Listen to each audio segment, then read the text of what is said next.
Good afternoon, and thank you for being here.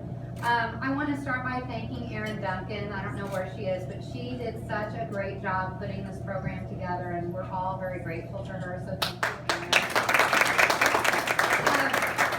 And I also want to say that I'm honored to be among some great company today, and I'm so thankful for the chance to be here. I had no idea that I had been nominated for this by Dr. Gehring, who has supported my ideas, whether they be outlandish or artistic or creative or expensive, for the past 10 years. I vaguely recall that sometime during the school year, during third period, I got a text on my phone that said, "Hey, can you send me a current copy of your CV like in the next 60 minutes? And I think what I did was texted him back an emoji of me throwing my laptop in the air, if I'm not mistaken. That's what happened. So that does seem a little bit dismissive and possibly unprofessional looking back. But I thank Dr. Gehring because I would not be able to do what I do today if it weren't for his support of me and of other teachers through the MAT program and also the ongoing programs that go on after we're hired in area districts. When I found out that I was getting this honor today, I started wondering what had brought me here. Like, how did I get here? And I realized that it started in 2003. I had been working 10 to 15-hour days in the inner city in Kansas City. I was running a youth development through the arts nonprofit agency, and I was directing and playwriting and teaching, and I was writing curriculum, and I was training pre-service teachers, and I was exhausted. And I really didn't feel like I had the moral or professional or economic support that I needed to go on. And at that time, I leaned quite heavily on Dan Robinson, my resident composer at the company at that time, and his wife, Amanda, who's also a gifted musician and educator. And I was like, what am I going to do? Like, I can't keep going. And they said, you need to go to Fayetteville.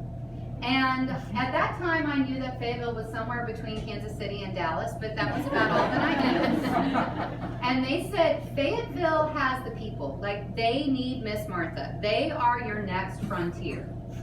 They have the students who will appreciate you, the teachers who will be awesome colleagues, they have the university that will support you, and they have a group of people who will help you financially and organizationally, and boy were they right. I moved here, and within 12 weeks I had met Dr. Pat from the Walton Arts Center, and I had met Mark Landon Smith at Arts Life Theater, and I had met Bill and Amy, and Bob and Amy, and they were getting started with Theater Squared, and I sat on porches and listened to musicians play music while people hatched film companies that now are actually making major motion pictures, and it was amazing.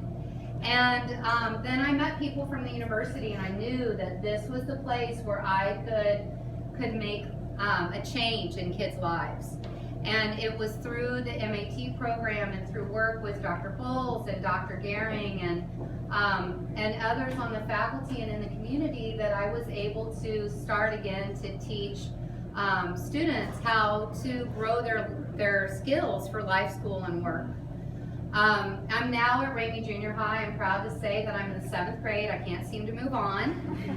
They retain me every year. And I am proud to say that I work with teachers and faculty members who make it possible for me to do what I do. So Cherie and Diane and David and Katie and Rose, wherever she is, and Huntley and all of my colleagues and Bridget Davis, who keeps me anchored across the hallway, and Melissa Verity, who keeps me going when I'm ready to just lay down and quit. I mean, these are people who make a difference every day. So you're looking at me up here behind this platform, but really what you need to picture is, you need to picture an army, as Jason calls it, an army of kids to the left and right of me and behind me, of people who are fighting ignorance, because I represent us today in the fight against ignorance, but I do not do what I do on my own. I know that eventually I will not be able to put on 5 shows a day in room 106. I've got a few more years of it within me, but then I will move on to get my PhD and hopefully multiply out the Miss Marthas like tribbles all across the great state of Arkansas and beyond. Until then, I want to thank you for this honor, and I want to remind you that we must support our teachers. We must recruit teachers who look like our students. We must develop teachers as leaders. We as teachers need to build trusting collegial relationships. The numbers don't lie. Within 3 years, we lose 1/3 of our new teachers, and within 5 years, we lose almost half of our new teachers. And we lose teachers in buildings like mine that are the neediest at twice the rate that we lose teachers in other buildings. Teacher attrition costs our nation upwards of $7 billion a year right now.